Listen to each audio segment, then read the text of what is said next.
రాష్ట్ర వ్యాప్తంగా కురిసిన భారీ వర్షాల తీవ్రతకు వాతావరణం ఒక్కసారిగా మారిపోయింది. అంతేకాకుండా సీజనల్ వ్యాధులు ఇప్పుడు ఆయా ప్రాంతాలను చుట్టుముడుతున్నాయి.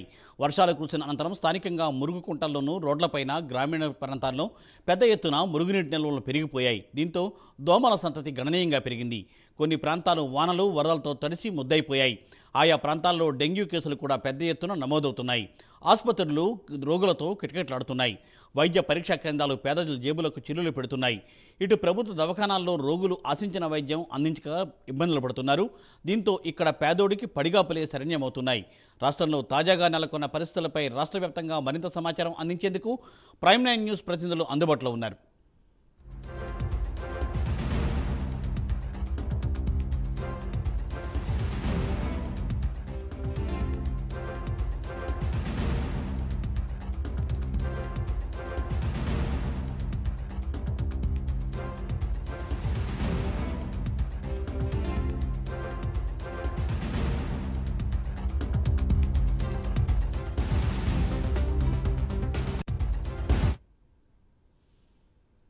రైట్, దీనిపై మరింత సమాచారాన్ని మా ప్రతినిధి ఏలూరు నుంచి లైవ్లో అందిస్తారు రాంబాబు. రాష్ట్ర వ్యాప్తంగా వర్షాలు పడడం వల్ల ఆల్రెడీ దోమల బెడద ఎక్కువైపోయి వ్యాధులు ప్రబలుతున్నాయి. దీని మీద మీరు దొరికిన సమాచారం ఏంటి? థ్యాంక్ యూ మూర్తి.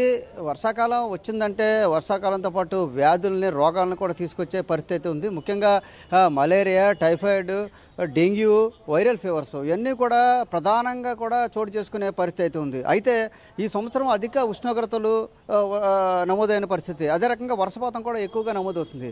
అదే తాజాగా చూసుకుంటే ఎక్కువ పగలంతా కూడా ఉష్ణోగ్రతలు ఎక్కువగా పెరిగిపోవటం, అదే రకంగా రాత్రిపూట వర్షం పడటం కూడా జరుగుతున్న పరిస్థితి. దానివల్ల కూడా విపరీతంగా దోమలు పెరిగిపోయిన పరిస్థితి. అదే రకంగా విస్తారంగా కురుస్తున్న వర్షాలు, వరదలకి నీళ్ల కుంటలు పెరిగిపోయి దోమలు, డెంగ్యూ, మలేరియా ఫీవర్స్ కూడా పెరిగిపోయి ఏలూరు, అది ఉమ్మడి పశ్చిమ గోదావరి జిల్లా వ్యాప్తంగా, అదే రాష్ట్ర వ్యాప్తంగా, అలాగే ఉమ్మడి పశ్చిమ గోదావరి జిల్లా వ్యాప్తంగా కూడా ప్రజలు రోగాల బారిన పడుతున్న పరిస్థితి ఉంది. ఇక్కడ చూసుకుంటే ఈ సీజనల్ వ్యాధులతో పాటుగా వాతావరణ మార్పులతో దోమలు మరింత ఉజృంభిస్తున్నాయి. పేదలు దయనీయ పరిస్థితులకు అయితే చోటు చేసుకున్న పరిస్థితి ఉంది. ప్రభుత్వ దవాఖానాలన్నీ కూడా రోగులతో ఒక పక్క నిండిపోతున్న పరిస్థితి ఉంది. ఎందుకంటే ఈ వాతావరణ మార్పులతో దోమలు విపరీతంగా పెరుగుతాం, దోమల నివారణలో పూర్తిస్థాయిగా నివారించలేకపోవటం, అదే రకంగా అధిక వర్షాలు, అదే రకంగా ఒక పక్క అధిక వేడిమి, ఈ రెండు వాతావరణాలు మిశ్రమం కావడంతో దోమలు విపరీతంగా పెరిగినాయని కూడా వైద్యులు చెప్తున్నారు.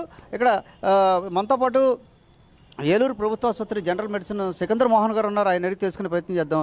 సార్, ప్రతి సంవత్సరం వర్షాలు వచ్చాయంటే సీజనల్గా వచ్చే ఏదైతే మలేరియా కానీ, డెంగ్యూ కానీ, వైరల్ ఫీవర్స్ అన్నీ ఉంటాయి. అది ఈ సంవత్సరం ఉన్న పరిస్థితి డిఫరెంట్గా ఉంటుందో, రోగాలు కూడా ముఖ్యంగా జ్వరాలు కూడా పెరిగిపోతున్న పరిస్థితి ఏమంటారు, ఎలా చూడొచ్చు అంటారు? గుడ్ ఆఫ్టర్నూన్ అండి. నేను doctor Sikandar Mohan, general medicine associate professor, Eluru medical college, government general hospital Eluru.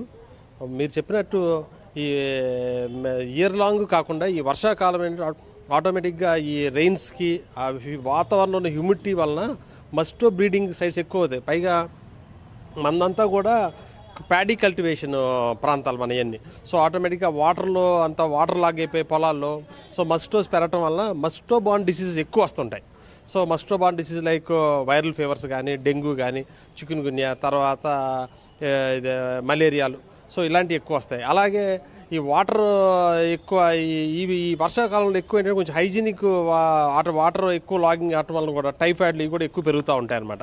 So ఇది ఒక కారణం. ఈ క్లైమేట్ వల్ల కూడా ఈ డిసీజ్ సర్జ్ ఎక్కువ ఉంటుంది. ఇక్కడ దోమలు చూసుకుంటే మామూలుగా దోమ గుడ్డు పెట్టిన తర్వాత ఎన్ని రోజులకి అది పిల్ల బయటకు వస్తుంది, ఈ వాతావరణంలో ఎన్ని రోజులకు బయటకు వస్తుంది, అసలు దోమలు విపరీతంగా పెరిగిపోవడానికి గల ప్రధాన కారణాలు ఏమంటారు? మామూలుగా రొటీన్గా ఏంటంటే ఈ దోమలు బ్రీడింగ్కి ఏదైనా వాటర్ సోర్స్ కావాలి, అట్లా లార్వా అట్లా డెవలప్ అవ్వాలంటే. మామూలుగా ఎండాకాలం అంటే అంత ఎండిపోయి ఉంటాయి కాబట్టి పెద్ద మస్టో బ్రీడింగ్ సైట్స్ తక్కువ ఉంటాయి. కానీ ఈ వర్షాకాలం పైగా ఈ హ్యూమిడిటీ, మనకు తేమ ఎక్కువ ఉండటం వల్ల ఆ లార్వా త్వరగా డెవలప్ అవుతుంది. వితిన్ 2-3 డేసే, మామూలు 1 వీక్లో అలా కూడా ఫాస్ట్గా అయిపోతూ ఉండటం వలన తర్వాత ఈ వాటర్ పడి డిఫరెంట్ పాయింట్లో కలెక్షన్ అవుతుంటాయి.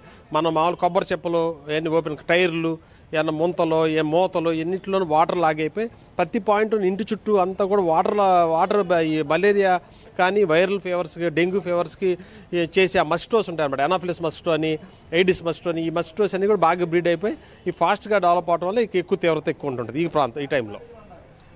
ఇలా చూసుకుంటే పూర్తిగా చెప్పంటే ప్రతి సంవత్సరం కన్నా ఈ సంవత్సరం భిన్నంగా వర్షాలు పక్కన ఎండలు రావడం వల్ల దోమ కూడా గుడ్డు నుంచి బయటకు వచ్చే పరిస్థితి వల్ల దోమలు కూడా పెరిగిపోతున్నాయి. అదే రకంగా అధిక వర్షాల వల్ల ఎక్కడ పడితే అక్కడ నీరు నిల్వ ఉండటం వల్ల కూడా దోమలు గుడ్లు పెట్టడానికి చాలా ఈజీగా ఉంటుంది. అందువల్ల కూడా దోమలు పెరిగిపోతున్నాయి. అందువల్ల కూడా జ్వరాలు, అన్ని రకాల జ్వరాలు కూడా పెరిగిపోతున్నాయి. అందువల్ల హాస్పిటల్ అన్నీ కూడా రోగులు బారి పడుతున్నారంట డాక్టర్ సికందర్ మోహన్ గారు. Thank you Rambabu, thanks for update.